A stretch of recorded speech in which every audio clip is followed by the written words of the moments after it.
Cineautopsias, podcast de cine.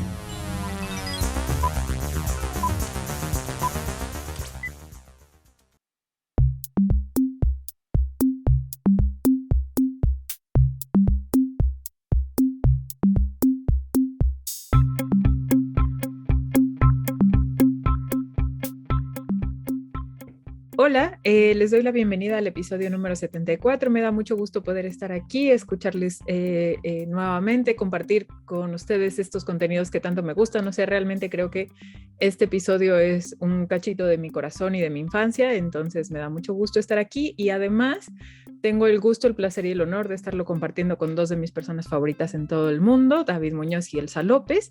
Y entonces, bueno, David y Elsa López, ¿por qué no nos cuentan rápidamente sobre ustedes para que luego pasemos a los contenidos del día de hoy? Por supuesto, pues muchas gracias por invitarme nuevamente. Ya había estado en este programa, entonces estoy muy emocionada. Soy Elsa López y aquí hay como una tarjetita de presentación, pues no sé, como experta en anime y cosas de la vida, licenciatura, doctorado, lo que quieran. Pero pues como lo verán en este episodio, me encanta el mundo de la animación. Tengo un podcast de anime que se llama Sugoicast, nos pueden encontrar en sugoicast.com, que tengo con una amiga que se llama Abby, en el cual nos dedicamos a todo lo de animación japonesa, pero en general desde muy niña siempre he sido muy fan de los dibujos animados. Y pues no solamente de los que van dirigidos hacia niños, sino también animación adulta. Se me hace un mundo súper interesante. Creo que hoy en día ya le estamos poniendo un poco más de atención. Creo que ya lo hablaremos en el programa, pero creo que antes era mucho de si es caricaturas para niños y obviamente no funciona así el mundo, pero vamos, que como dijo Julia, creo que en este programa vamos a reflexionar mucho sobre este tipo de programas que a muchos nos criaron. Fueron casi, yo creo que una segunda, tercera madre o lo que sea, porque la televisión ahí estuvo. De todas las cosas que siempre estuvieron en la vida, la televisión siempre estaba ahí y creo que todavía es una constante. Tengo 34 años y lo sigo pensando. Entonces, qué emoción hablar de todo esto. Muchas gracias, Elsa. Y David, cuéntanos también un poco sobre ti, que también ya has estado en Cineautopsias, así que ya te conocen, pero para quien no. Sí, pues había estado acá hablando contigo sobre las películas de Ari Aster y de Robert Eggers, pero pues bueno, ahorita vamos a hablar un poco de la infancia que un poco tú y yo compartimos, ¿no? O sea, la verdad tú y yo veíamos las mismas caricaturas prácticamente y particularmente crecimos viendo caricaturas de Cartoon Network y de Nickelodeon y de MTV, que yo creo que años, o sea, recién ahorita y hasta hace poco que las empezamos a ver más por valor nostálgico, nos dimos cuenta como realmente de cuánto subtexto tienen y de cuántos chistes no entendíamos cuando éramos niños, o como de cuántos temas realmente se atreven a tocar de una manera bastante sutil y se atreven a tocar de una manera bastante relatable. Y pues nada, o sea, la verdad a mí me sigue gustando mucho verlas, no solo por eso, o sea, por las temáticas, sino que también visualmente yo siento que fueron caricaturas que tenían cada una propuesta bien diferente, y que cada una tenía su ritmo bien diferente y sin embargo nos lograban cachar, y que también incluso a nuestros padres llegaban a cachar varios de los chistes y llegaban a cachar varios de los temas y incluso todavía las ven con nosotros. Entonces, pues nada, qué chido que podamos hablar de eso.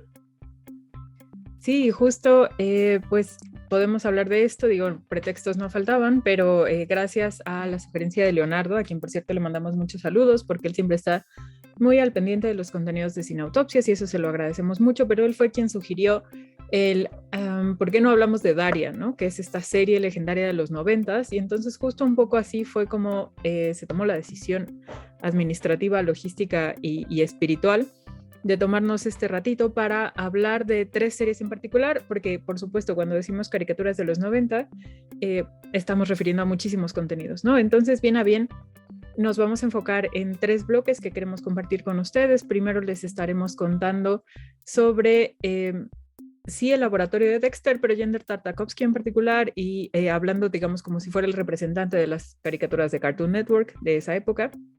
Después estaremos hablando de Daria, que como ustedes saben por lo menos en esa época se pasaba en MTV, ¿no? O fue uno de las apuestas fuertes de MTV en temas de animación.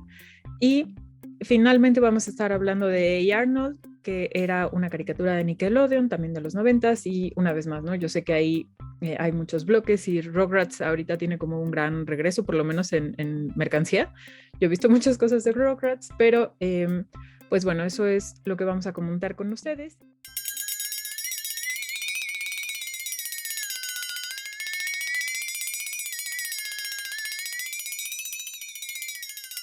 Pues vamos a comenzar entonces con el primer bloque.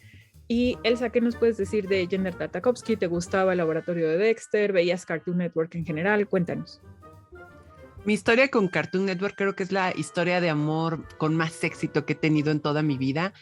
La verdad es que, bueno, si algo le atribuyo mucho a la televisión desde que era niña es que creo que gracias a ver estos programas aprendí inglés, porque yo tuve Cartoon Network cuando todavía la señal llegaba en inglés.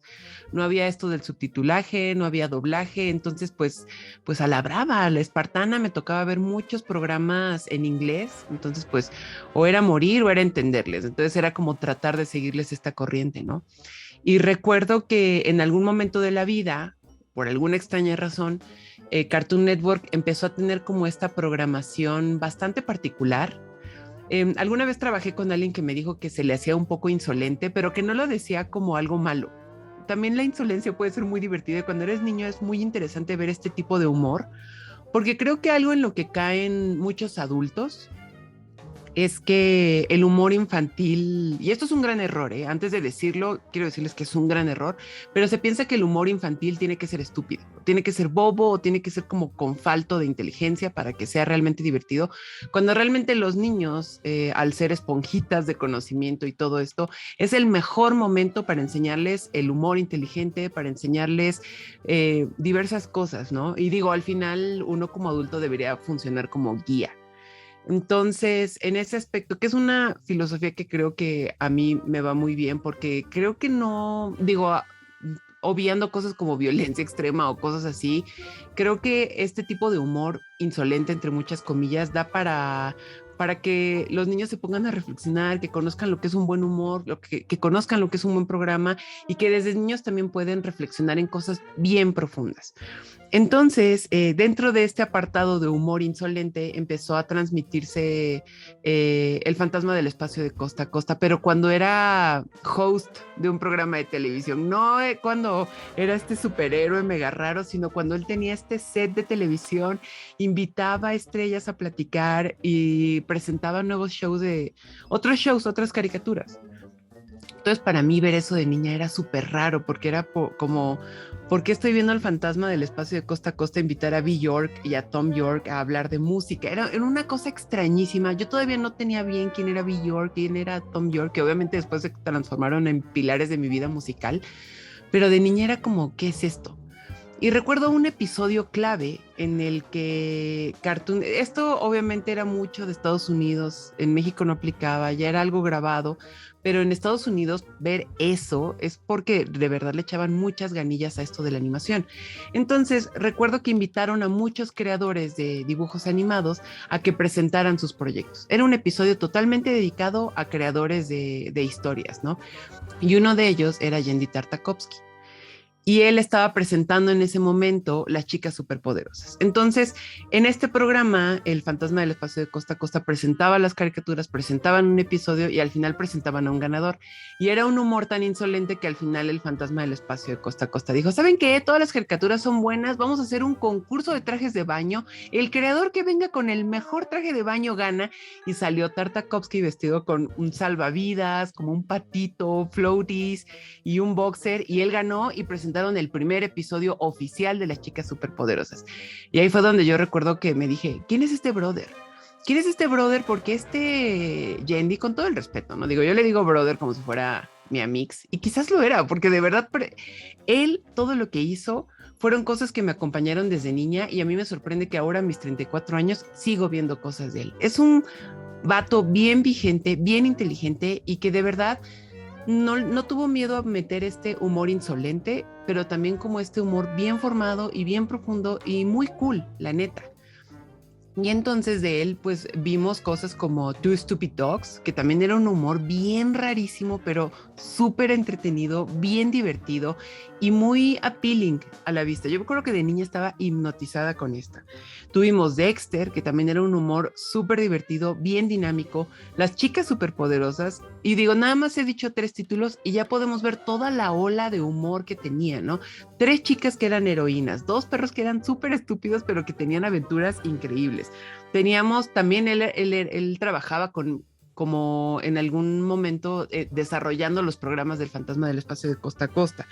Luego teníamos Samurai Jack, que esa es una de esos dibujos animados que siento que si hubiéramos tenido una noción más clara de lo que era animación para adultos, súper hubiera saltado ahí, que era algo muy característico también de Cartoon Network, porque muchas caricaturas, a mí no me engañan, a mí no me ven la cara, tenían que estar en ese rubro, tipo La Vaca y el Pollito, ¿no? Era un humor ya un poco más seco, como más explícito, entonces por ahí rayaba, pero Samurai Jack estaba contando una historia hecha y derecha sobre un guerrero, y que con un poquito más de violencia, un poquito más por ahí, hubiera sido todavía más exitoso, pero todavía no lo tenían en esa temporada, bueno, en esa época, que pasaron muchos años y ahora Samurai Jack se pasa en Adult Swim, ya con los grados de violencia y de historia y una cosa bárbara, es increíble lo que él hizo. Y luego tuvimos cosas como Aventuras de Billy y Mandy, que también tenían ahí unas cosillas muy curiosas, interesantes, pero muy extrañas, diría mi Patti Chapoy. Entonces, la verdad es que Tartakovsky hizo cosas increíbles en el mundo de la animación.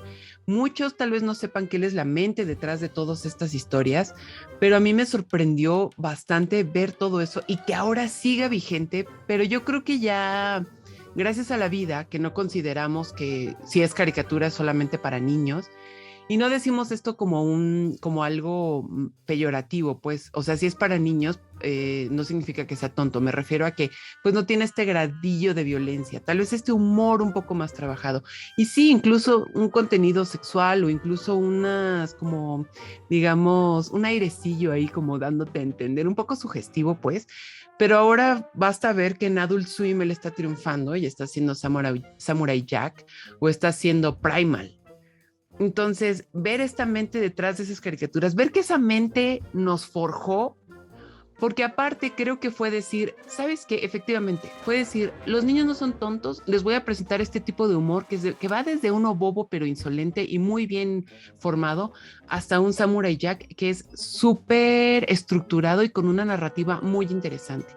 Creo que algo que admiro mucho de él y en general de toda la barra de Cartoon Network es que nunca sentí que me estaban presentando algo bobo o algo como pensando, ay, pues son niños, preséntales lo que quieran.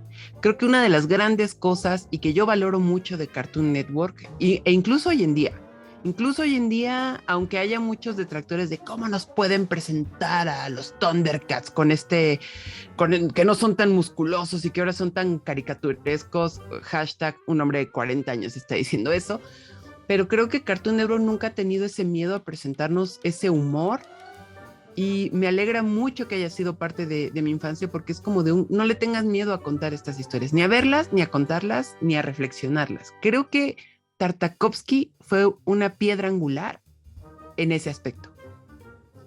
Y yo creo que justo eso permite ver como la gran diversidad de títulos en los que ha trabajado, porque, y digamos también esto es importante porque yo recuerdo que a mi sobrina Camila le gustaba mucho, no sé si todavía le preguntaré, pero el Hotel Transilvania que salió en 2012, que también es Tartakovsky, es decir, como que se mantiene en este rubro entre una animación más para adultos, pero también una animación que funciona mucho con sus audiencias jóvenes, ¿no? Y bueno, creo que además ahorita van en la 4, iban a estrenar la 4, algo estaba pasando con la 4, o sea, también fue un éxito, digamos. Ya, en Amazon.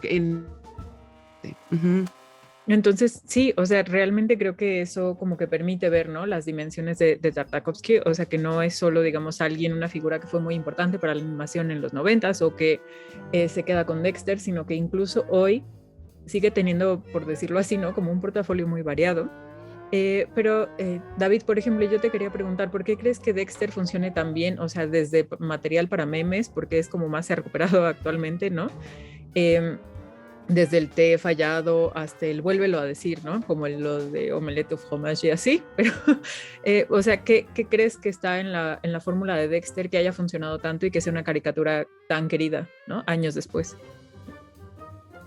Pues yo creo que principalmente lo que caracterizaba las caricaturas de Genndy Tartakovsky, en particular Dexter y Samurai Jack, es que su diseño de personajes es muy expresivo, ¿no? O sea, los personajes en sí, o sea, Dexter, Didi, los papás, son personajes extremadamente expresivos y que justamente el humor no cae en lo burdo, o sea, podría caer un poco en lo absurdo respecto a las situaciones en las que se nos presentan los personajes, en particular alrededor de Dexter, o sea, y que por ejemplo se nos presenta que el personaje del que se puede burlar, que es Didi, siempre en muchos capítulos el giro es que Didi termina siendo superior a Dexter en algo, ¿no? O sea, termina siendo como más popular, o que algo que estaba buscando Dexter y con lo que se obsesiona, al final Didi lo encuentra de la manera más estúpida del mundo.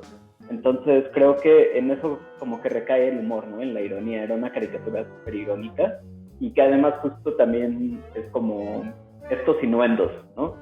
Justo sobre todo en los personajes de los papás, hasta que uno ya los ve de adulto, capta la cantidad de innuendos que tenía esa caricatura, y que además tiene un estilo visual muy particular, no solo por el diseño de los personajes, sino la manera narrativa, ¿no? Que juega mucho con los encuadres, con los zooms, o sea, como los encuadres dentro de los encuadres, de que de repente pone el planos verticales como si fueran cómics, que de repente también tiene un estilo visual muy parecido al anime.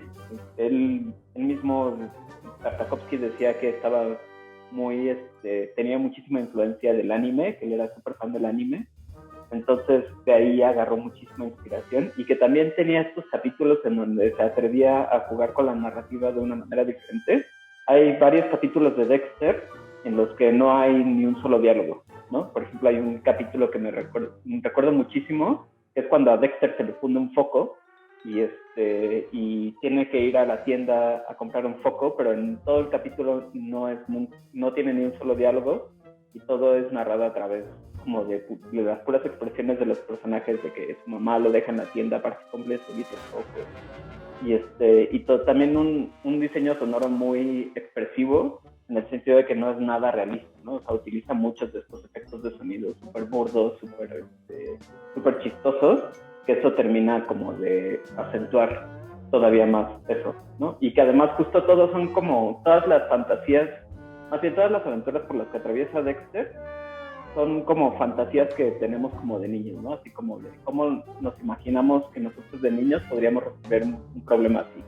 De que, por ejemplo, cuando tiene su examen de francés y prefiere enfocarse en terminar sus experimentos, pues cómo lo soluciona, inventándose su máquina para que le repita una lección de francés, pero se queda atascado y solo sabe decir omelette du fromage. Entonces, son ese tipo de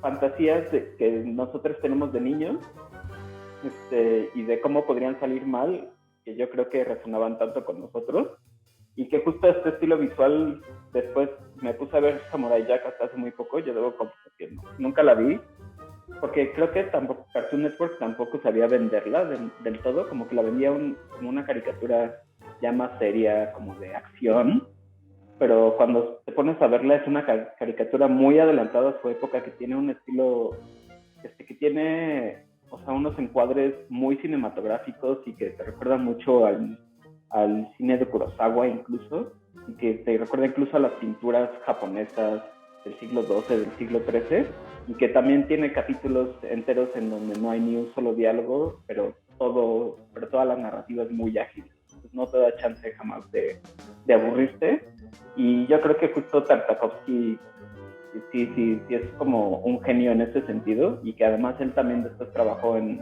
la serie de La Guerra de los Clones de Star Wars, y que, como dices, en Hotel Transilvania, y que Dexter, que fue la primera caricatura original de Cartoon Network, porque antes Cartoon Network nada más surgió como como canal para repetir las caricaturas viejitas de Hanna-Barbera, o sea, los Picapiedra, los Mónicos, todo eso. Y Dexter fue la primera apuesta real de Cartoon Network, y de ahí salieron los creadores justo de las chicas superpoderosas, de los padrinos mágicos. Incluso ahí trabajó por primera vez Seth MacFarlane, de Padre de Familia. Entonces como que de ahí surgieron un montón de los padres de la animación de finales de los 90 y principios de los 2000.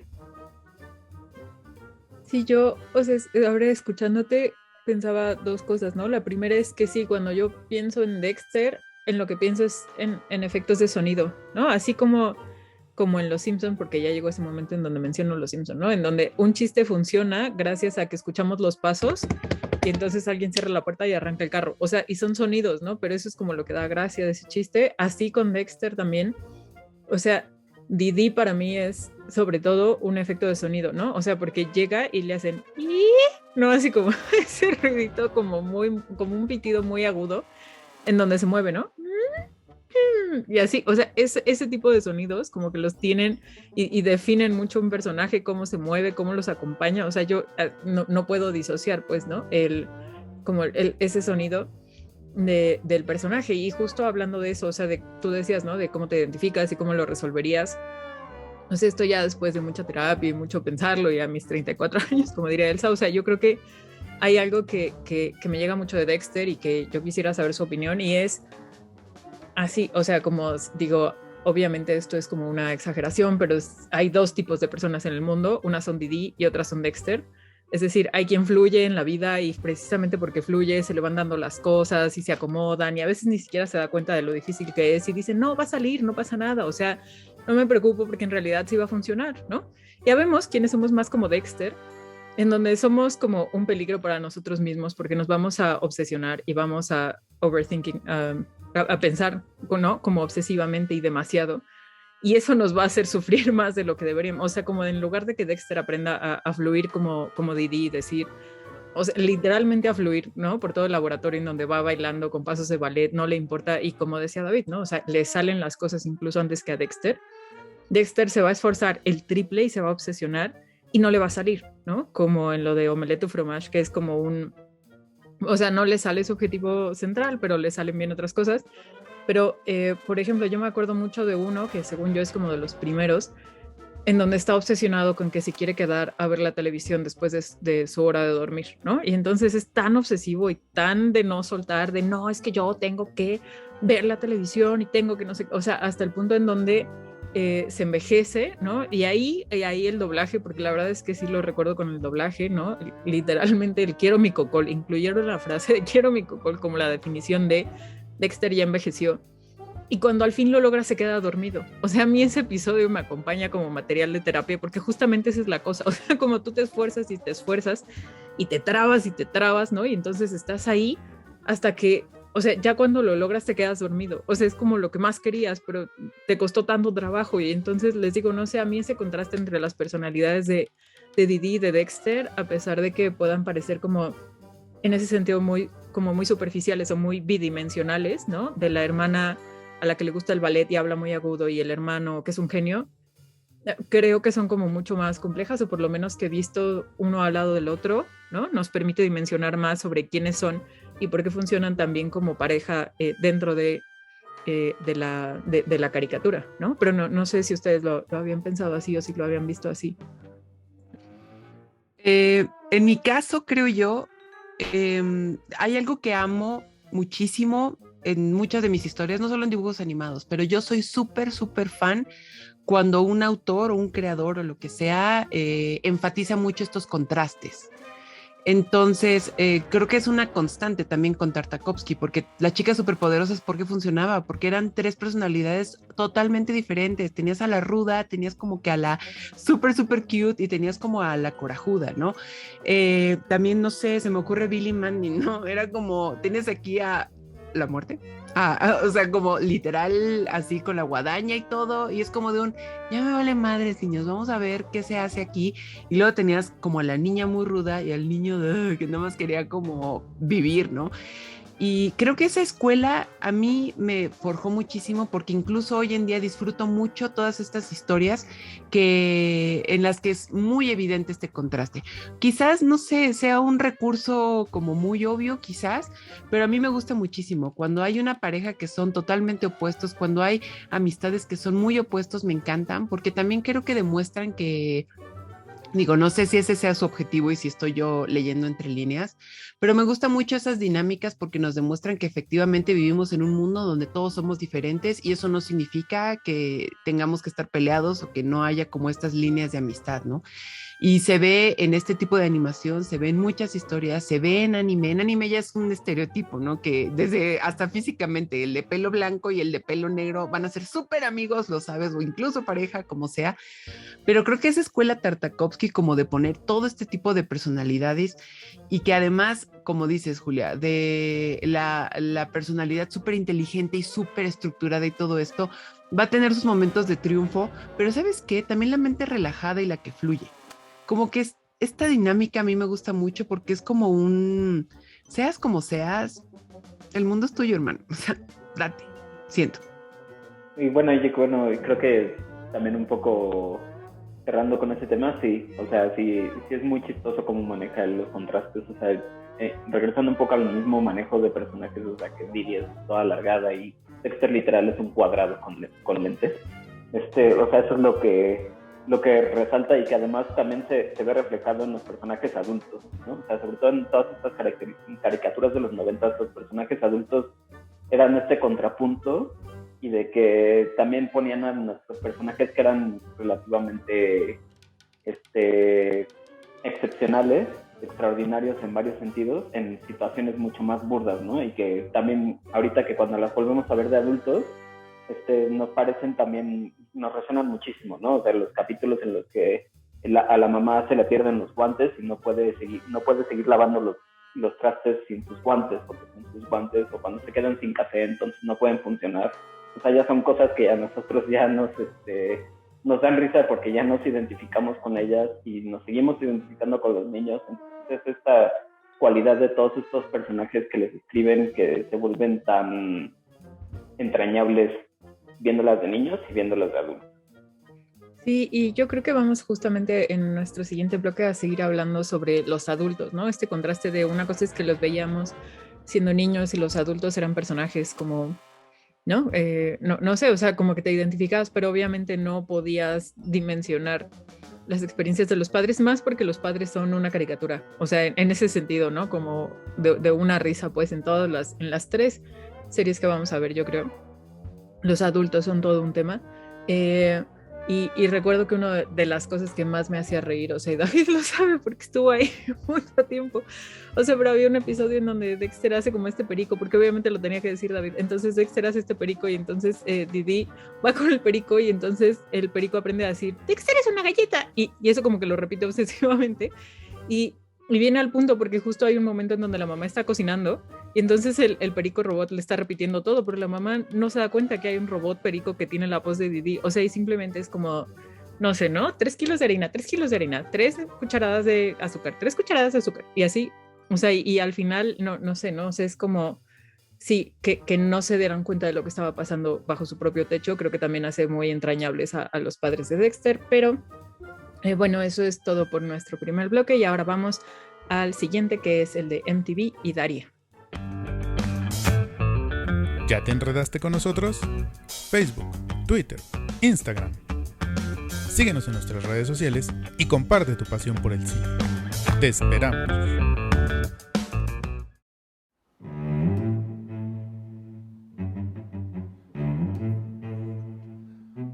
Bueno, pues vamos a comenzar con nuestro segundo bloque, que como ya les adelantábamos es la caricatura de Daria que transmitían por MTV y que una vez más le agradecemos a Leonardo que nos haya propuesto este tema porque gracias a eso pude regresar a Daria, que si ustedes no saben, hay esta aplicación gratis llamada Pluto.tv y entonces ahí ustedes pueden encontrar mucho contenido, pero entre ellas las 5 temporadas de Daria y debo decir que fue algo así como un bálsamo para mi pobre alma que de verdad ya después de 2 años y cacho de pandemia, o sea, ya no estaba dando, o ya no está dando, pero regresar a estos episodios ha sido como muy, muy bueno, o sea, realmente redescubrí, digamos, o sea, en la secundaria me gustaba mucho este programa, muchísimo, y obviamente me identificaba mucho con Daria, eh, pero regresando a ella tantos años después, me doy cuenta que está muy bien escrita, o sea, realmente sus episodios son una joya, la forma en la que escribían a los personajes, ese cinismo grunge nirvana de los adolescentes de los 90s que están enojados con el sistema, pero están decepcionados y saben que no lo van a poder cambiar, o sea, es como una cápsula del tiempo de esa adolescencia de los 90s que me parece fantástica de regresar a los episodios de ahora y bueno, más allá de que después tenga varias cosas que decir, David, ¿a ti qué era lo que más te gustaba de Daria o qué rescatarías de esta serie, si ha envejecido bien o no? ¿Qué podrías decirnos? Yo creo que justo fue una serie súper adelantada a su época en el sentido como de lo que habla acerca de la situación de los personajes, ¿no? O sea, que justo todos estos personajes son estos adolescentes cínicos, o sea, son estos adolescentes que critican a la generación de sus papás, de que les dicen que son unos conformistas, o sea, de que critica todo el sistema que les heredaron y toda la presión que tienen ellos respecto al rol que deben de cumplir, o sea, de que a fuerzas de que si no eras el deportista eras el rarito, si no eras el rarito eras el ñoño, ¿no? Y de que ya desde la secundaria tenías que saber a qué te querías dedicar, tenías que definir cuáles eran tus amigos, y todo eso se reflejaba en la mente de los adolescentes como en este sarcasmo, ¿no? O sea, y que el sarcasmo era algo que le critican mucho la generación de sus papás a los personajes, a Daria y como a toda esta generación de adolescentes. Les dicen, es que a ti no te importa nada, es que tú te la pasas haciendo comentarios sarcásticos y no quieres enfrentar la realidad, pero la verdad era la manera en la que ellos enfrentaban su realidad, ¿no? Y que en realidad todo esto fue como un precedente, ¿no? A como se le llama como la generación woke, o sea, como la generación en donde se empezaron a dar cuenta de todos los errores que tiene esta sociedad, en el sentido del capitalismo, en el sentido como del patriotismo excesivo en el mundo gringo, y y yo creo que algo que funciona muy bien con Daria es que a pesar de que trata de todos estos temas que pueden sonar muy nihilistas y muy oscuros, todos los personajes son muy añorables, ¿no? De que a pesar de que todos son arquetipos, todos son personajes súper tridimensionales, ¿no? Incluso Queen, que es la hermana fresa, la hermana tontita de Daria, es como tiene sus matices y de repente tiene su evolución en la que se da cuenta que antes maltrataba a Daria, pero que en realidad Daria es como su gurú intelectual, como su gurú respecto a la sociedad, ¿no? Y que incluso los papás también de repente se presentan como estos malos papás de que están en su mundo y que dicen que no entienden a Daria y que no entienden a las juventudes de ahora, pero que al final de cuentas sí se preocupan emocionalmente por ellos y lo expresan de una manera rara, pero lo expresan. Y que es curioso cómo Daria fue un icono gigante para MTV, porque era todo lo que quería representar MTV en su momento, y que ahora MTV se convirtió en lo que juró destruir, ¿no? O sea, como justamente en Daria criticaban mucho como la cultura del absurdo, ¿no? Y de que criticaban muchísimo como la cultura de las celebridades y de la superficialidad, y ahorita MTV saca puras series superficiales, ¿no? O sea, Acapulco Shore, Jersey Shore, pura estupidez así, que seguro en el mismo mundo de Daria hubieran dicho qué tontería es esta, y que Daria también es como un reflejo, ¿no? Como de la cultura noventera, como dices, como de la cultura grunge en particular, como de la cultura happy punk, nu metal, y que fue precultura emo, precultura 11 de septiembre, en la que más bien este como nihilismo lo explotaron las grandes marcas y lo convirtieron en algo súper comercial, ¿no? O sea, como de que ya de repente empezaron a crear un montón de material para la gente emo, para el adolescente decepcionado, deprimido. Fue como de repente el boom y que desvió un poco el por qué surgió este sentimiento de los adolescentes, ¿no? Y que Daria sabía reflejar muy, muy bien. Sí, si nos están escuchando personas más jóvenes, o sea, yo creo que es difícil transmitir qué significa después del 11 de septiembre, porque como que muchas cosas cambiaron, o sea, en ese sentido que Daria sea pre-11 de septiembre, porque su última temporada justo es del 2001, es del 97 al 2001, o sea, realmente son 5 temporadas, es más o menos breve, supongo, para ciertos estándares, pero aún así es cierto, o sea, como que sí cambiaron muchas cosas y por supuesto más en la cultura norteamericana, ¿no? A raíz de este evento, como desde el tono hasta de lo que se burlaban, qué tan cínicos podían ser o no, qué temas eran como ahora intocables o de qué temas ya no se podían reír. Es cierto, yo creo que, como dice David, ¿no? O sea, que estos programas de Acapulco Short, por ejemplo, saldrían como un segmento de Mundo Enfermo y Triste, ¿no? Así como hoy en otro capítulo de Mundo Enfermo y Triste, llevan 3 días peleando por quién debería quedarse con la cama principal, o sea, algo así, ¿no? Como era un reduccionismo muy, muy bueno, muy ácido y además era un chiste como de un segundo, ¿no? Porque era un segmento de Mundo Enfermo y Triste y seguíamos con el episodio, ¿no? Pero Elsa, ¿a ti te gustaba también Daria desde que salió? O sea, en secundaria, en prepa, ¿qué era lo que más te gustaba? ¿Qué personaje era tu favorito, tal vez? Sí, la verdad es que Daria para mí era increíble. Y también, digo, aprovechando que también estábamos hablando como esta época de... Es raro decir esto de época de oro, ¿no? Porque es como decir, ay, no, ahorita ya no se hace nada cuando, insisto, Cartoon Network sigue haciendo cosas increíbles. En el caso de MTV, sí, totalmente sí era época de oro, porque como dice David, qué onda en la actualidad, ¿no? Pero no me voy a meter en ese tema, me voy a meter en el tema de que realmente la animación en MTV, si de por sí Cartoon Network era como esta palabra, ¿no? Insolente, aquí sí era cínico, aquí sí era más adulto, aquí sí iba un poquito más a la yugular. Porque además cabe resaltar que Daria es un spin-off.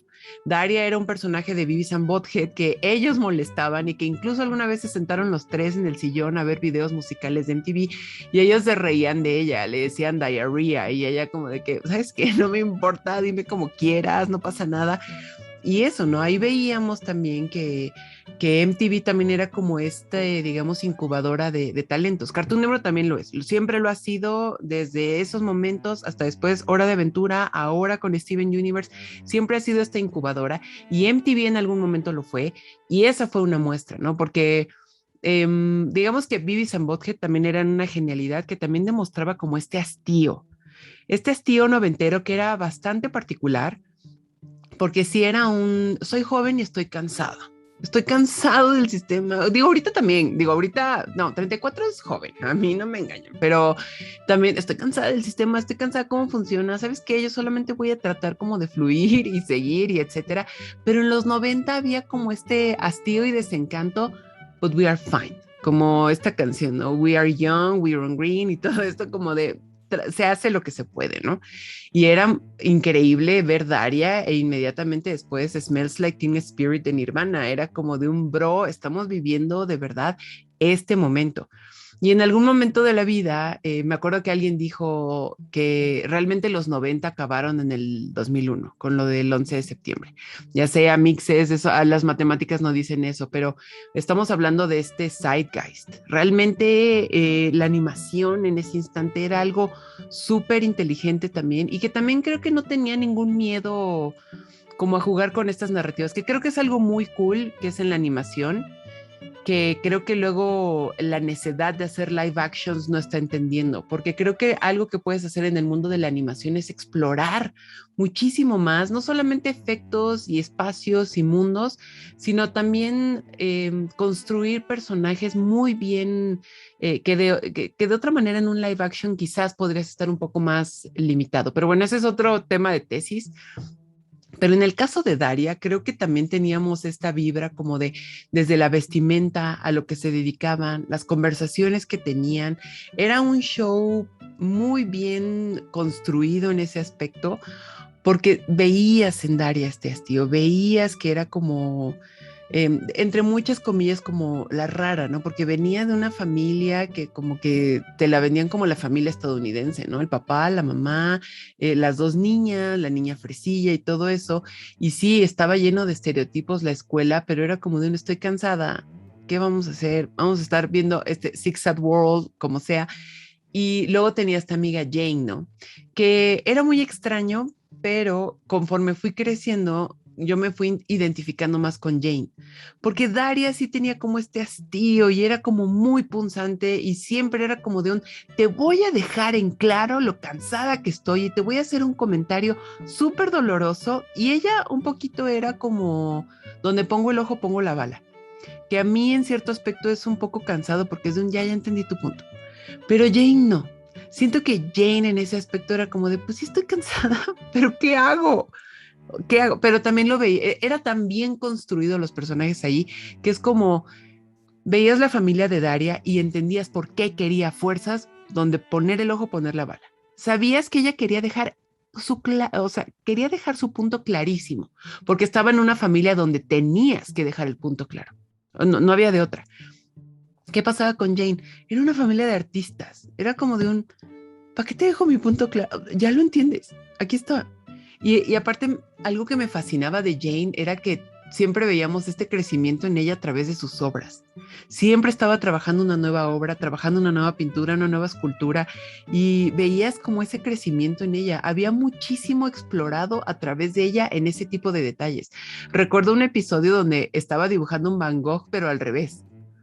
Y que le decían, ¿no? Pero no es más fácil como pintarlo derecho y luego al revés. Y ella de, ¿y dónde está el reto ahí? Oh, damn, girl. O sea, desde ese tipo de cosas veías que eran personajes muy bien estructurados. Y algo que también me gustaba mucho de Daria es que creo fue una de las primeras, no me atrevo a decir únicas, seguramente no. Pero era una de estas primeras series donde veíamos ya una pelea entre dos amigas, y que demostraba que una amistad entre mujeres no necesariamente tiene que ser todo brillitos y todo rosas y todo tal. Y aparte tienen una pelea bien adolescente. Digo, ahorita ya una lo ve a los 34 y te dices, pelearte por un vato, no, más. Ya quien quiere a los vatos en primer lugar, pero en segundo era como de un, le bajó al novio. Damn, o sea, antes de universidad, súper damn, era como bros, digo, no sé si aquí entre los que nos escuchan les han bajado el novio, se siente muy feo, honestamente, pero que te lo quite la mejor amiga. Y que te lo quiten así en esa época donde, pues eso, ¿no? Adolescente, adoleces el mundo de una manera brutal y lo vimos. Y o sea, como espectadores fuimos testigos de toda esa pelea, de cómo se fue desarrollando pues estas emociones en Daria y en Tom, que aparte Daria quería con el hermano, o sea, de verdad, vamos, que Daria creo que algo muy cool que tuvo es que jamás nos presentó este drama exagerado y exacerbado y que realmente innecesario, sino que creo que como la vida misma fluyó, porque incluso las peleas con Queen eran como muy de altibajos, pero como que se entendía y somos familia y lo vamos caminando y no sé qué, y luego era como de, oh, me gusta el hermano de mi amiga, pues no está mal, y Trent, obviamente Trent era la perdición de muchas de nosotras, pobres muchachitas insensatas. Y luego llegó Tom y era como de un... Y de hecho Tom fue tan una discordia que estaba leyendo en datos curiosos que realmente el público no aceptó muy bien a Tom, porque era como de un bro, pues es que se metió entre ellas, no sé qué, bla, bla, bla, pero era como de un... Tom llegó ya para las últimas temporadas y ellas ya estaban bien crecidas y ya estaban como explorando esas cosas. Y a partir, además, llegó Tom y se empezaron a explorar cosas mucho más profundas, de las cuales tengo la teoría de que al final sí les dio un poquito de miedo, sí les dio frío y no fueron más allá, porque hay un episodio en el que Daria dice, debería acostarme ya con Tom. Ya estábamos metiendo sexualidad en una serie que en general no lo habíamos visto. Habíamos visto, por ejemplo, hacer cosas que Daria jamás se hubiera atrevido a hacer por impresionar a un vato. Ella, la chica intelectual, a mí me vale madres el mundo, yo no te quiero impresionar, pero ay, sí quiero impresionar a este vato. Y voy y me perforo el ombligo. O sea, al final no te vendían tanto un personaje plano, sino era como de sí te voy a demostrar mi punto, pero puedo tener mi debilidad. Podría hacer esto por un vato. Me gusta este vato. Podría pensar en tener relaciones con alguien. Le voy a bajar el novio a la amiga, porque aparte no solo se lo baja, sí andan. Y la amistad sigue. A mí eso me volaba un poco la mente porque era como digo, ya después lo vemos en otras series y eso, pero te venden como este concepto de amistad incondicional, todo va a seguir, o sea, todos somos, pero pues en una amistad también puede haber altibajos. Pero quienes sobrevivieron, efectivamente, Daria y Jane siguieron con eso. Tenía entendido que ahora iban a hacer como una especie de spin-off donde Daria y Jane ya iban a estar un poquillo separadas y que más bien íbamos a ver la vida post-universidad o algo así. No sé si realmente se esté llevando a cabo o si eso se vaya a estrenar, pero creo que sí sería muy interesante ver también digamos, qué historia le dan a algo así, porque creo que después de ese hastío, que creo que nosotros lo vivimos un poco, pues al fin creo que el cinismo adulto es aceptar que este sistema realmente no le vas a ganar, que creo que es algo que tenían muy en claro todos los personajes de Daria, pero es interesante ver que ese hastío deviene en otra cosa. Era una evolución muy interesante y creo que nosotros crecimos con Daria en ese aspecto. Sí, yo coincido con muchas de las cosas que han dicho, o sea, por ejemplo, esta cuestión de que todos eran estereotipos y sé que podría ser como muy bidimensional, lo que parece muy bidimensional, pero hay un punto en donde yo recuerdo la vida en ese momento de la historia así de bidimensional, o sea, así recuerdo mi secundaria, o sea, éramos esos estereotipos, o sea, es que ojalá hubiéramos sido personajes complejos, tridimensionales, pero no, mi secundaria por lo menos, o sea, sí era como la popularidad, ¿no? Y lo que eso implicaba. O sea, además en los 90 había como toda esta construcción de si usa lentes, ¿no? Es lista y si se quita los lentes, de pronto eso va a cambiar algo, ¿no? O sea, ese estereotipo de si se quita los lentes y se pone lentes de contacto, que sabemos que fue como... Es toda la historia de una película noventera que no tienen por qué ver, porque ya ha traumado suficientes generaciones, pero digamos, eso también está un poco en Daria, como que todos estos estereotipos estaban ahí, porque al final del día también es una época de tu vida en donde eres muy estereotipo, o sea, por tratar de encajar en secundaria, acabas, pues sí, asimilándote como al nicho que te llegue a corresponder y eso implica, pues, definir tu personalidad mucho a partir de ese tipo de estereotipos. O sea, yo creo que también por eso al momento de crecer viéndola, era muy fácil identificarte. Por supuesto, hacían una caricatura que no era nada favorecedora, sobre todo, por ejemplo, a Brittany, a la porrista, o a Kevin, al jugador de americano. Pero digamos, había como toda esta representación de en dónde estaba cada quien en un lugar de una pirámide social muy bien definida, con la que tú más o menos te podías identificar y que sabías más o menos que esas eran las reglas no escritas de la escuela a la que ibas, independientemente de que no se vieran así las personas de tu secundaria, digamos, así se actuaba. Entonces era una cosa como muy, muy rara y que además creo yo que ya ha ido cambiando. O sea, esa como disyunción tan fuerte de lo que implicaba ser nerd intelectual y el rechazado y el paria social, por decirlo así, ya ha cambiado mucho, ¿no? O sea, como realmente ya no lo vemos de esa manera, pero entonces, por un lado eso, los adultos también no tienen pie ni cabeza, o sea, el señor O'Neill, que es como este profesor bonachón, buena onda, que quiere enseñarles positivo, o sea, pensamiento positivo y que vean la perspectiva de otra forma, o sea, él mismo vive en su propio autoengaño, ¿no? De positividad, porque sabe que ni él mismo puede creer en eso. El profesor que amo, que ahorita se me está yendo el nombre porque se le bota el ojo, o sea, a mí... O sea, yo amo a ese profesor porque me identifico, así como hay una frase en donde le dice a Kevin como de Kevin, prométeme que cuando tú ya seas un millonario por ser jugador profesional vas a regresar a verme aquí a la escuela mientras yo esté tratando de ahorrar para un nuevo par de zapatos, ¿me lo prometes, Kevin? O sea, como esa frustración de sé que el sistema educativo está perdido, o sea, está perdido, ustedes no son, o sea, precisamente ustedes son el futuro y yo no hay nada que pueda hacer por ese futuro y aquí estamos todos en la escuela. Y la directora, que es súper cínica, solo le importa la reputación de la secundaria y el dinero, y entonces hay una vez en donde les roban, creo que las computadoras, y los mandan a todos a vender chocolate, y Daria y Jane deciden no venderle chocolate a una persona que les quería comprar toda la caja, porque se desmaya por hipoglucemia, y le dicen, no, es que no le vamos a vender chocolates porque no es bueno para ella, ¿no? Y entonces la directora les dice algo así como, y las estaba obligando a que ustedes les pusieran el chocolate en la boca. O sea, ¿cómo sabían que se lo iba a comer? O sea, se lo hubieran vendido. Digamos, es como, sí, ¿no? Como un sistema que ya está fallido, que los adultos de ese mundo lo saben que no pueden hacer nada. Digamos, el que quiere hacer algo, que es Mr. O'Neill, es quien le trata de vender un poco a sus alumnos el autoengaño del positivismo y del pensamiento de siempre positivo. Pero bien a ver, los adultos saben que todo está un poco perdido. Y les digo, y eso que era antes del 11 de septiembre, lo cual ya marcará un antes y un después, pero en general, o sea, eso les digo de los estereotipos, creo que encajamos mucho con eso porque es parte de cómo nos vivimos en esa época. Yo recuerdo que cuando la veía en secundaria, para mí lo de Tom fue un trauma, o sea, fue como imperdonable, o sea, el mundo está bien mientras Daria tenga a Jane y Jane a Daria, y es cierto que, por ejemplo, ya desde ahorita podría decir, bueno, claro, las amistades crecen y toman muchas decisiones y muchas cosas pueden pasar, digamos, pero en ese momento, o sea, en secundaria para mí eso fue así como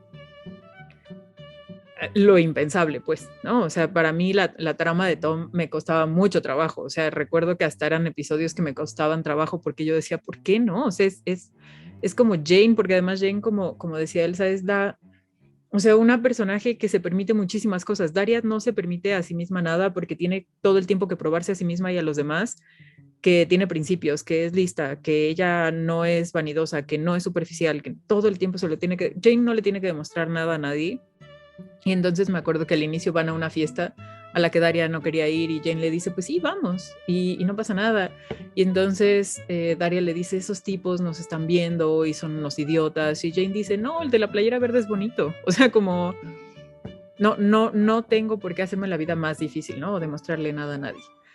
Y entonces, pues yo creo que es una serie que, les digo, ha envejecido muy bien, tiene un gran soundtrack, o sea, la verdad es que van incorporando muchas canciones noventeras que son una joya, y entonces también atentos a eso.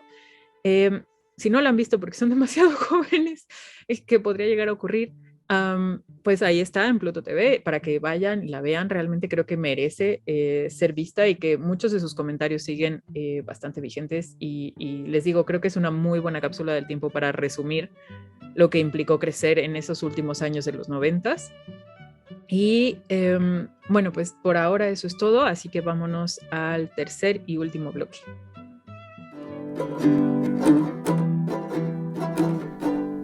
Si te gusta nuestro podcast, nos ayudaría tu opinión, ya sea en Spotify, iVoox, YouTube o Google Podcast. Deja un comentario, una valoración o compártelo con quien más confianza le tengas. Gracias.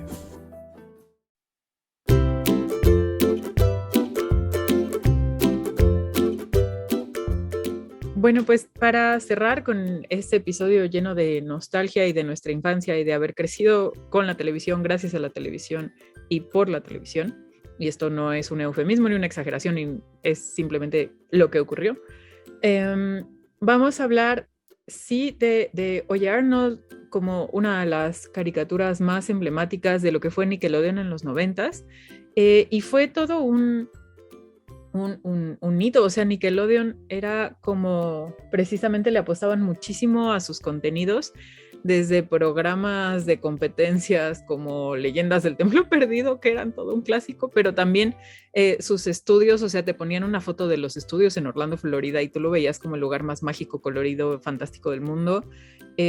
Tenían, por supuesto, sus caricaturas, sus programas, y Arnold fue clásico entre los clásicos, me acuerdo, sobre todo por su habitación, por su cuarto. O sea, como que yo no sé si había un niño en los 90s viendo Arnold que no fantaseara con tener una habitación como la que tenía Arnold. Y es más, hasta Nickelodeon en esos momentos tenía un concurso, no sé si ustedes se acuerdan, de la habitación de tus sueños o el cuarto de tus sueños. Manda un dibujo del cuarto de tus sueños, y si eres el más original, Nickelodeon te va a dar dinero para renovar tu cuarto y que se vea como el cuarto de tus sueños. Y obviamente creo que yo tal cual intenté dibujar exactamente el cuarto de Arnold y mandarlo, y obviamente no gané. Y no sé quién habrá ganado. Eso es importante tal vez para cerrar esa parte de mi vida y de mi infancia, pero en general fue como una caricatura que creo yo también se quedó como en el corazón de muchas personas, ¿no? Más allá de el tiempo que ha pasado, y de que por supuesto tal vez No lo sé, ¿no? Y eso quisiera preguntarles a Elsa y a David, quien quiera. O sea, esta caricatura tal vez se siente como en un lugar más seguro que Dexter o Daria, pero aún así como que tomaba sus propios riesgos. Pero es cierto que no se siente tan confrontativa tal vez o tan, ¿no? Caótica, ¿no? Porque yo diría que Dexter luego es caos, o sea, como es un poco, les digo, como el ejemplo del perico, o sea, no es que haya mucha lógica, pero estás viendo algo muy bueno. Con Daria era como esta enojo grunge contra el sistema, ¿no? Y en ese sentido sí buscaba ser confrontativa y como estridente, tal vez, así como caótico. Dexter, estridente. Daria. Arnold se siente más como taza de té o de chocolate mientras está lloviendo, o sea, como algo, como un espacio seguro y lindo en ese sentido, pero no sé si eso la hace en ese sentido menos atrevida, pero ¿ustedes qué piensan? Elsa. Ay, ese momento incómodo. Pues la verdad es que también creo que si Cartoon Network era algo insolente, creo que Nickelodeon sí tenía como una línea un poquito, como dices, más tranquila y ordenada, pero no por eso menos buena. Era más bien como muy... Sí, creo que la palabra podría ser ordenado. No teníamos este ambiente tan caótico y todo el mundo, todo el tiempo ocurriendo cosas, aunque creo que también se daban ahí algunas oportunidades, porque también creo que algo de A. Arnold es que nos mostraba también, y digo, en general de los dibujos animados, es que nos mostraban como estas nuevas familias, que creo que eso es algo que es una idea que tenemos mucho ahorita. De hecho, no sé, regresemos un poquito a Cartoon Network, tenemos en Las Chicas Superpoderosas al profesor, ¿no? Era un hombre criando a 3 niñas. Era como de un, wow, mi hermano, de verdad esto sí es muy novedoso, porque obviamente también estaba como este cliché de o la mamá o los dos o nadie, y era como de un wow, este papá no es ausente, ahí está cuidando a las niñas, ¿no? En el caso de A. Arnold, a mí algo que me sorprendía era justamente los abuelos, ¿no? Y era como de dónde están los papás de A. Arnold. Entonces, luego teníamos episodios muy divertidos o no tan caóticos, pero sí era como esta aventurilla que tenían luego. Pero luego teníamos episodios bien recios, como los de donde nos decían o nos soltaban algunos como airecillos de dónde estaban los papás de Arnold, que luego ya eso se convirtió en una película y todo eso. Pero mientras estuvo la serie, era como de un wow, o sea, sí estamos hablando de aquí algo fuerte.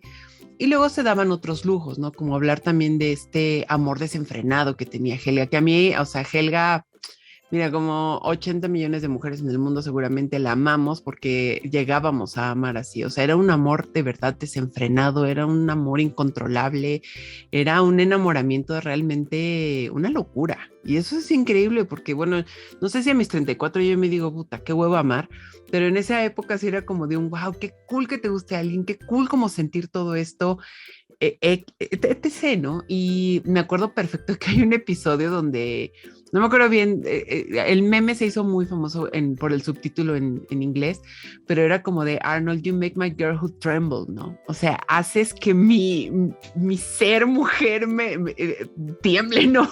Es una cosa súper divertidísima. Pero también era este arrebato y aparte igual volvemos a lo de los contrastes, ¿no? Era esta chica ruda y te voy a estar molestando y Arnold me chocas y guácala que existas, pero al mismo tiempo te amo y no puedo vivir sin ti, tengo un relicario con tu fotografía y una escultura hecha de tus chicles. Era una locura eso. Entonces, si bien no son cosas como muy caóticas o que estén todo el tiempo ocurriendo, que sea como esta explosión, verdad creo que las caricaturas de Nickelodeon eran como un poco más, sí, más tranquilas, como que se tomaban una aspirina antes, pero eran igual de divertidas y con mundos extraordinarios, porque también recordemos que tenían cosas como Ginger, que Ginger también era un humor muy, bueno, es que quisiera decir que ni siquiera era humor, porque había episodios que de verdad no eran divertidos, eran muy angustiantes y hablaban también igual como de esta amistad entre 3 chicas y lo ves, ¿no? Yo a mis 34, ahora que he repasado Ginger, si no me equivoco, creo que también está en Pluto TV, no está auspiciado esto, les juramos, en Pluto TV es gratis, amixes, entonces vayan a verlo, pero al final, ahora que repaso también Ginger, es como de un, madres, estas amistades son súper red flags, súper banderas rojas que uno no ve en ese instante. Entonces, creo que algo que me gustaba mucho de A. Arnold es que dentro de toda esta locura de la cual podías estar rodeado cuando eras adolescente o infante, lo que sea, es que tenía este lado humano muy bonito y que luego también, no quiero sonar moralina, no quiero sonar persinada porque soy todo menos eso, pero creo que también te dejaba una moraleja muy linda. Recuerdo un episodio así clave donde va una chica como holandesa, no sé, a cuidar la casa de Helga y entonces pasa algo súper fuerte, o sea, clávense en esta textura. Helga planta, no sé, como dinero o unas joyas en la cama de esta chica y la acusan de robo y la despiden.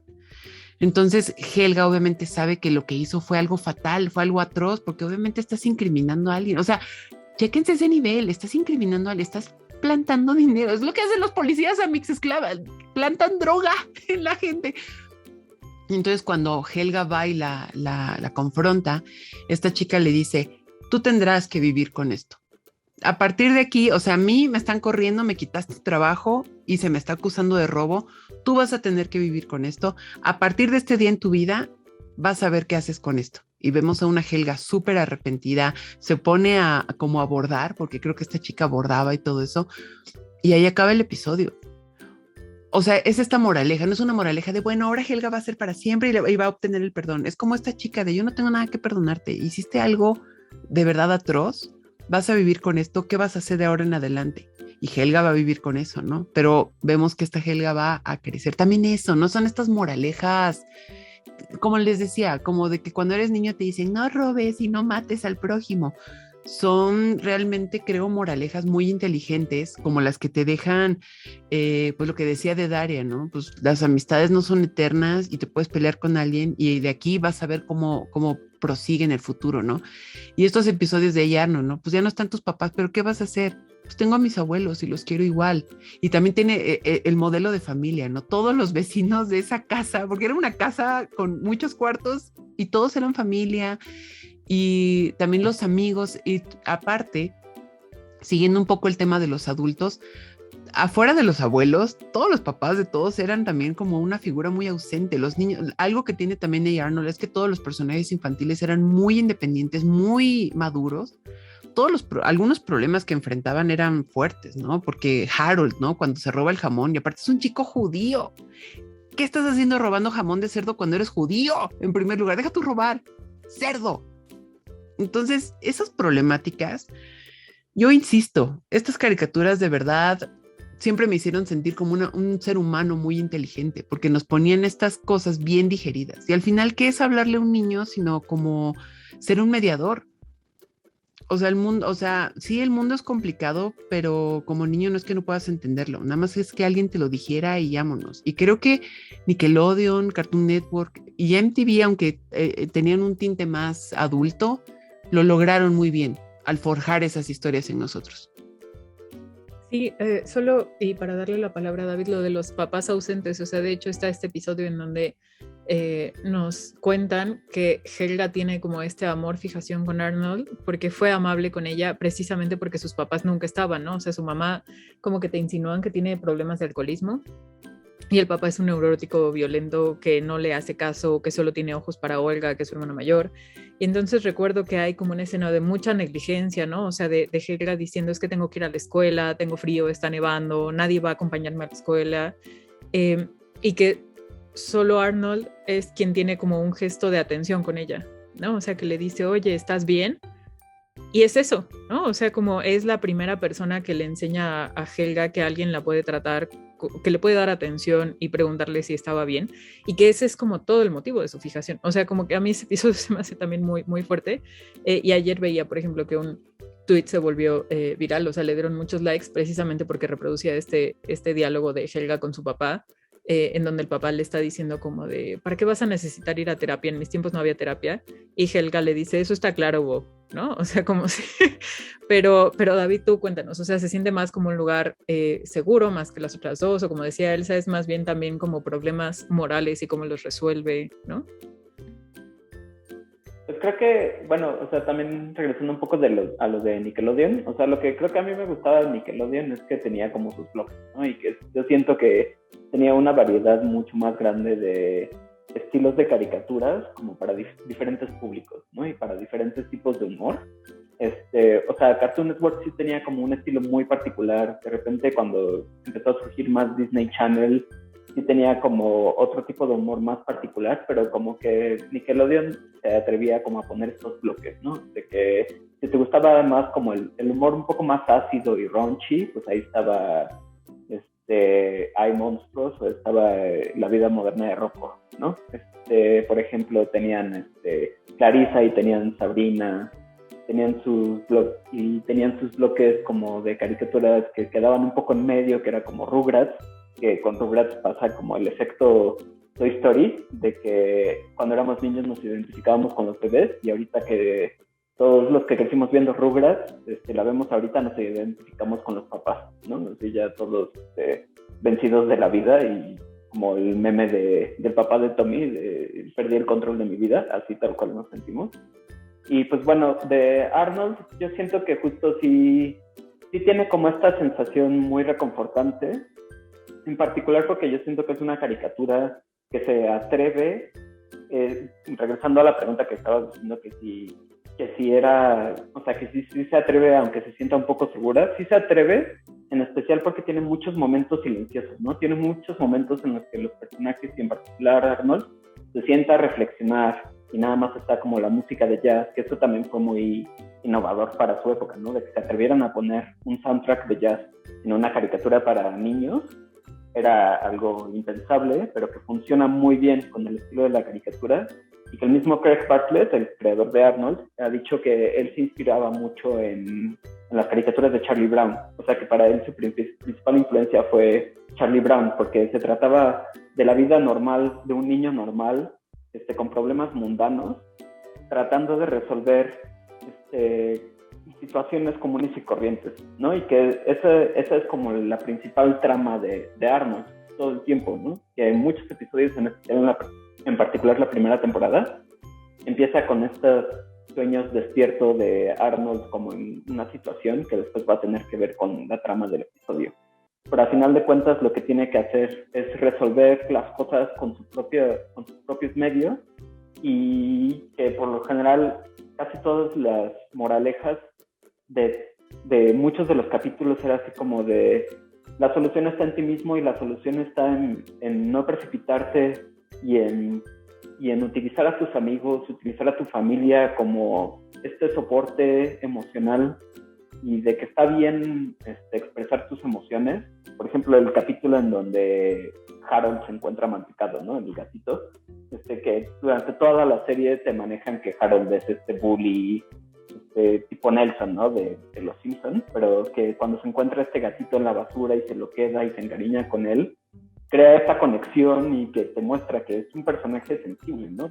Que se queda, que muchos niños lo habían como encasillado en el malo, en el abusador, y que de repente muestra este lado de sí, y que sí de repente toca temas bastante serios.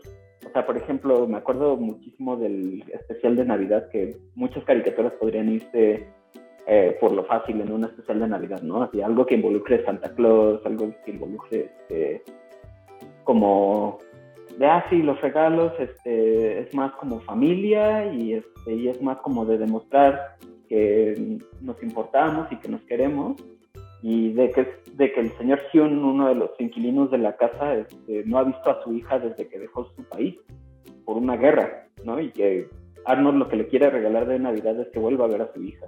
Y ese episodio, o sea, sí te rompe el corazón, y sí te rompe la madre muy, muy cañón, porque justo se atreve a señalar temas que para un niño es difícil como dimensionar, pero que al final de cuentas yo siento que cualquier niño lo pudo haber entendido y cachado cuál era el propósito real, ¿no? Como lo que dices también, los papás de Helga que son negligentes en muchos aspectos. O sea, los papás de Gerald, que también lo presionan mucho, y en especial el papá de Gerald lo presiona mucho, de que tienes que ser un adulto responsable, tienes que aprender a saber lo que es el valor del dinero, y que en una de esas Gerald hasta se mete en un negocio piramidal de vender relojes, y que todo le sale mal.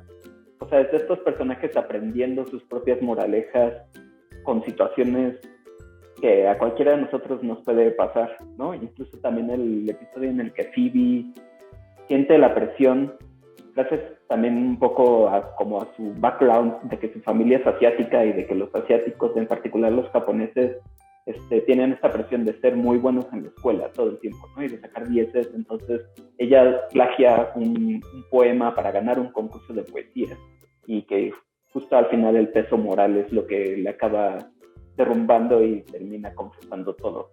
Entonces Arnold, yo siento que es una caricatura muy madura y que es una caricatura que es muy reconfortante por eso, ¿no? O sea, porque te enseña como, oye, tómate un tiempito para pensarlo, o sea, y que cualquier problema que te topes a diario, lo vas a poder resolver sin necesidad de recurrir a algo gigante, ¿no? Como en Dexter, y que siempre la solución era hacer algo gigante, un invento súper rebuscado, y al final se te acaba saliendo el tiro por la culata, ¿no? Y en Arnold es completamente lo contrario, y yo creo que justo era como el moral compass para muchos de nosotros creciendo.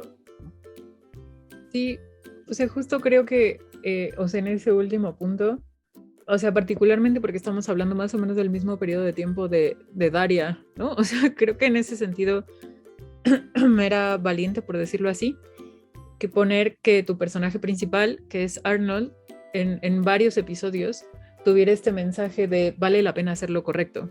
O sea, incluso si se van a burlar de ti, incluso si a nadie le importa, incluso si te va a generar más problemas que satisfacciones, o sea, vale la pena hacer lo correcto. O sea, y en ese sentido se siente como una serie muy sincera frente a este cinismo y a este cansancio que decíamos de Daria, ¿no? Respecto a los tiempos. O sea, y lo pienso, por ejemplo, con El Hombre Paloma, es como uno de esos episodios, ¿no? En donde como que el Hombre Paloma le dice, pues es la gente a la que no entiendo, ¿no? No a las palomas. O sea, y Arnold le dice como de, pues qué mal que entraron, no sé qué hacer. O sea, yo quería ayudar con la de la tortuga, ¿no? En donde le dice a su abuela como es que hay una tortuga que es vieja y le avientan cosas y así. Y es como su abuela, que además es un gran personaje, es como ahorita mismo vamos, la sacamos y o sea, esto se hace, ¿no? Como les digo, en Arnold siempre está la cosa de vale la pena hacer lo correcto, ¿no? Y Arnold difícilmente duda de eso. Mientras que otros personajes a su alrededor sí, ¿no? Como el episodio que comentaba Elsa ahora de Helga, o el de Mantecado, que es el gatito de Harold, en donde como que los otros personajes sí dudan de es que yo no quiero hacer lo correcto, no sé si debería o no vale la pena. Y con Arnold siempre es como, pues es que sí, pues siento que sí deberías, ¿no? O sea, hacer lo correcto y se acabó. Es más, hay un episodio en donde hasta los adultos le dicen a Arnold que no sea así, porque uno de los inquilinos es un misterio y nunca sabemos nada de él. Y entonces llega un paquete para ese inquilino, que ahorita no me acuerdo cómo se llama el señor Smith, tal vez. El señor Smith. Y entonces le llega como un paquete y le dicen, es para el señor Smith, y todos los inquilinos que son adultos le dicen a Arnold como de, pues ábrelo porque queremos saber qué es, porque pues no sabemos nada de esa persona y vivimos con él y así. Y Arnold les dice, no, pues es un paquete para él, no lo voy a abrir, ¿no?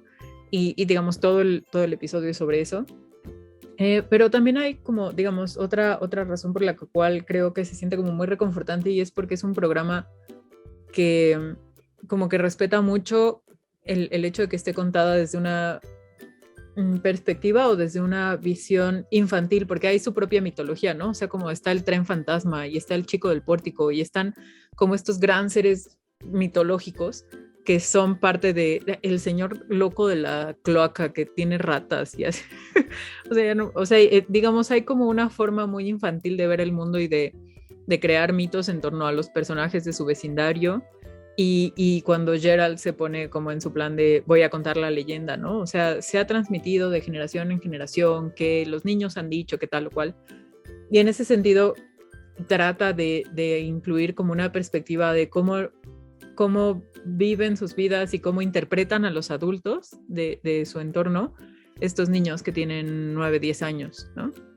Y entonces siento que también eso fue como muy, muy lindo. Y por ejemplo, sí, solo como por cerrar, o sea, yo creo que una vez más, ¿no? Algo que decía Elsa, o sea, el personaje de Helga además, por eso siento que también es una de las cosas más impactantes, porque fue, creo que yo recuerde, como uno de los personajes femeninos como más... Que no iba a pedir disculpas por quién es, ¿no? O sea, ella iba a ser como súper apasionada de Arnold y de lo que sea, ¿no? O sea, porque de hecho de los primeros episodios es que ella está totalmente clavada organizando la obra de las frutas y las verduras y entonces nadie la toma en serio y ella está súper clavada con eso. Y hay un punto en donde dice como de, bueno, es que en algún momento quiero conquistar el mundo, pero no hoy, ¿no? O sea, como que es muy ambiciosa, es muy apasionada, no va a pedir disculpas por eso, ni por ser quien es. Ese episodio, o sea, y digamos ya como, tal vez con esto cerramos, que ustedes me digan como cuál es su episodio favorito, pero yo me acuerdo que sobre todo creciendo y con las expectativas que luego le ponemos a las niñas mientras crecen, o sea, ese episodio de Helga en donde ella se siente como pues excluida, porque sí lo fue, porque no le invitaron a la fiesta de Ronda, entonces sí está siendo excluida y se siente así, y entonces cree que hay algo mal con ella, va a comprar todas estas revistas para ver cómo debería verse y cómo debería arreglarse, y tiene que llegar a la casa de Ronda demostrando que ella se sabe maquillar y depilar, y que sabe distinguir entre el rojo carmesí o el perla coral, o ya no me acuerdo qué tonos, pero y entonces hasta que de pronto explota y dice, tenemos 8 años, tenemos 9 años, porque estamos presionadas por cómo nos vemos y por si nos depilamos y por si el maquillaje, como por qué tiene que ser una presión tan fuerte. Y recuerdo que a mí ese episodio obviamente como me marcó mucho, y les digo, en ese sentido, ¿no? Como de un personaje femenino que se atreve a ser quien es y no se va a disculpar, ¿no? O sea, como que va a intentarlo y va a decir, bueno, tal vez debería, y al final dice, no, esto no es, ¿no? ¿Y por qué debería ser? Entonces... yo creo que ese es de mis episodios favoritos, aunque el que siempre pongo para calmar mi mente, casi como meditaciones en donde hace mucho calor y mucho frío. O sea que es una mitad y una mitad y no pasa nada más que se están quejando de que hace mucho calor o se están quejando de que nevó. Pero más allá de ese, en donde Helga como que intenta encajar y luego dice, no, a ver, ¿por qué tendría que encajar? Es de mis favoritos desde que lo vi y casi que ese episodio me educó. ¿Y cuál sería su episodio favorito de Arnold para cerrar con eso? En mi caso, sí, definitivamente Helga Pataki para mí era role model porque ella tenía como esta vibra medio madonesca. Yo sé que toda la pinche gente siempre está con que ya, que se siente Madonna, me vale más, es Madonna, hijo, no se va a sentar. O sea, ella puede hacer lo que quiera, ya sabes. Y algo que a mí me gustaba mucho de Madonna es que era esta como unapologetic woman. Siempre lo fue y me gusta que siga siendo y que cuando la gente le dice que se siente, ya no se sienta y es como de, no se va a sentar. Y siento que Helga es así. Helga siempre fue como con este brío y siempre fue como de un me vale madres y siempre fue como de un voy a jugar béisbol con los chicos y voy a hacer esto y mi uniceja y me vale y el moñote era como eso, como de no voy a pedir perdón. Y creo que también era como de un digo, porque no, sí, este episodio era muy bueno porque al final donde Helga como que intenta cambiar para encajar en ese mundo, pero algo que me gustaba de ella, Arnold, es como de que, o sea, pues es que estas niñas sean coquetonas y les guste eso no está mal. El verdadero, a mí me gustaba muchísimo que el verdadero mensaje es como, te vas a sentir mal si intentas cambiar cuando no viene de ti. Porque vamos, que luego Helga era como, había episodios donde se imaginaba de grande y se imaginaba como presidente y se imaginaba salvando al mundo y se imaginaba que estaba casada con Arnold y que Arnold era como el amo de casa. Y que le iba a cuidar a los niños y que iba a cuidar la casa y ella salvando al mundo y todo esto. Era una cosa, era esta vieja que era como, oh, yo voy a salvar al mundo, no hay ningún problema, ¿no? Y a mí uno de mis episodios favoritos definitivamente es cuando va a terapia, porque evidentemente es como, ahí yo creo que se le dio una tridimensionalidad espectacular, porque era, sí soy ruda, tengo mis razones, pero también tengo mi lado y también soy mujer y también quiero que me quieran y también tengo estos sentimientos y me encanta porque, o sea, digo, ya sabemos que en la vida real necesitas muchas más sesiones como para poder decir, wow, avancé, pero es muy lindo que sale de su primera sesión y aparte también lo vemos, ¿no? Que, digo, al final Helga sí es una chica que tiene siempre como como el odio y la agresión porque nunca lo habla.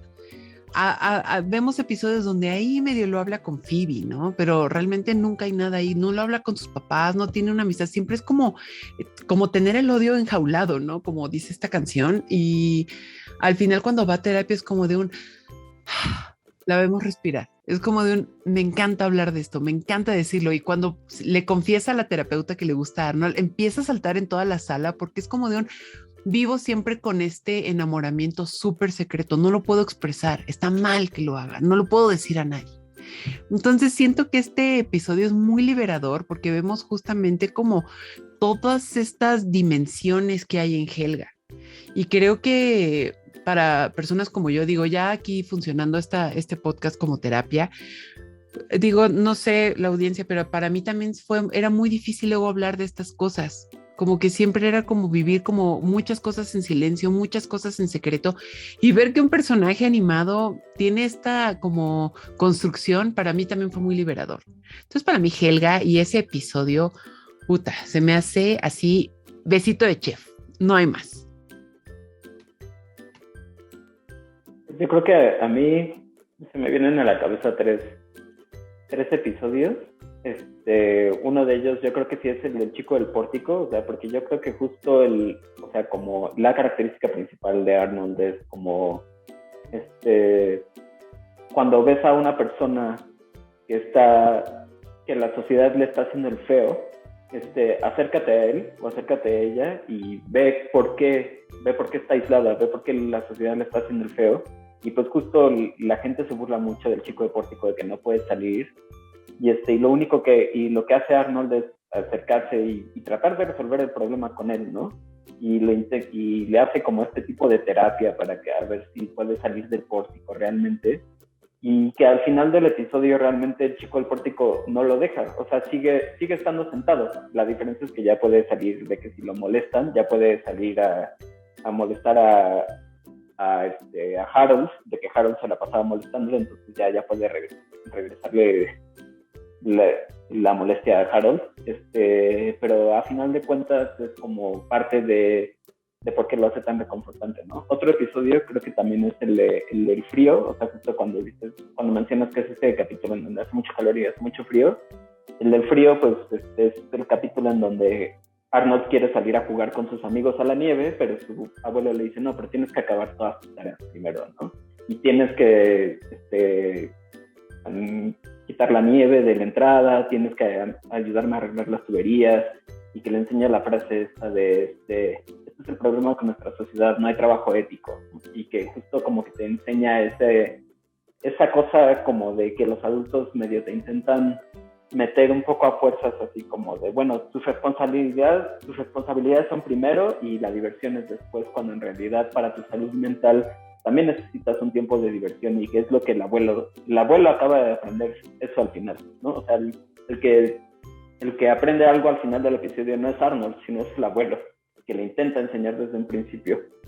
Y otro episodio que creo que es mi favorito es el del terreno baldío, en donde todos los niños ven este terreno baldío y ven una oportunidad de convertir ese terreno baldío en su campo de béisbol, porque se la pasaban jugando en la calle y no podían porque seguían pasando coches y porque rompían ventanas, y entonces eso lo convierten como en su espacio seguro, ¿no? Este es el espacio en donde ellos pueden jugar, en donde realmente no tienen ningún tipo de responsabilidad, como en donde realmente se pueden olvidar de todo después de la escuela, y ahí van los adultos, ¿no? A cambiarlo todo, porque lo ven todo mal, o sea, porque también lo ven como un basurero. Entonces los adultos intentan poner cada quien su parte en el terreno baldío, según ellos, porque es como debe de ser y porque ese terreno hay que aprovecharlo de una manera eficiente, y al final todos los adultos acaban peleando, y los niños se enojan con ellos porque les quitaron el terreno, les quitaron el único lugar donde podían jugar, y ya al final también son los adultos los que terminan aprendiendo la lección, ¿no? De que obviamente estuvo mal lo que hicieron, y de que obviamente los niños tienen que tener su lugar para jugar, su lugar seguro, y que a final de cuentas la diversión es parte de la vida, ¿no? Y es lo que realmente nos enseña Arnold en muchos episodios, ¿no? Que son como los pequeños detalles, las pequeñas disfrutes de la vida, lo que realmente te ayudan a llevarla mucho mejor.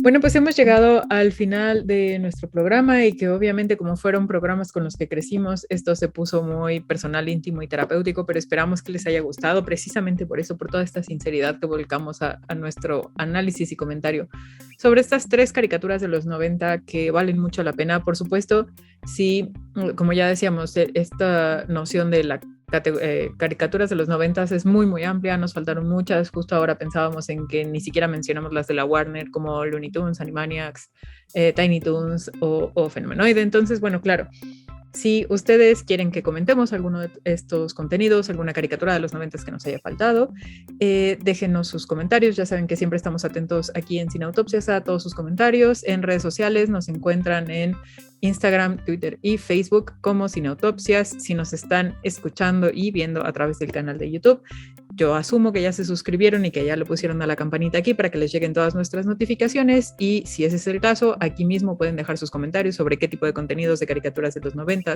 les gustaría que comentáramos, y por supuesto que nos pueden escuchar también en todas las plataformas de streaming, particularmente en Spotify. Si ustedes no han ido para allá y se pueden suscribir y calificar este podcast, se agradecerá mucho también. Y eso ha sido todo de mi parte. Una vez más le agradezco mucho a David y a Elsa que hayan estado aquí, y no sé si ellos quieren decir algo para despedirse. Recuérdense que está su Goicast. Elsa. No, muchísimas gracias por la invitación. Podría hablar de esto por horas, como pueden ver. Seguro soy muy parlanchina en ese aspecto, pero gracias por la invitación. Y sí, ¿saben qué? Voy a hacer mi comercialote porque no saben cómo nos cuesta trabajo hacer un podcast, decir cosas, pero nada más para recordarles que trabajo en un podcast de anime con mi amiga Abby. Nos clavamos durísimo en una serie y también reflexionamos muchísimo sobre las historias que vemos, los directores, el manga y todo esto. Entonces nos encuentran en suboicast.com. Estamos en Spotify, YouTube, Tinder, en todos lados. El podcast está en todos lados. Y pues nada, muchas gracias por la invitación. Ok. David, ¿tú quieres decir algo o nos vamos?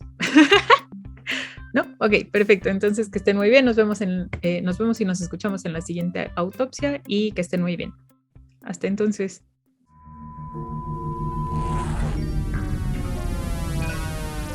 Sin Autopsias, podcast de cine.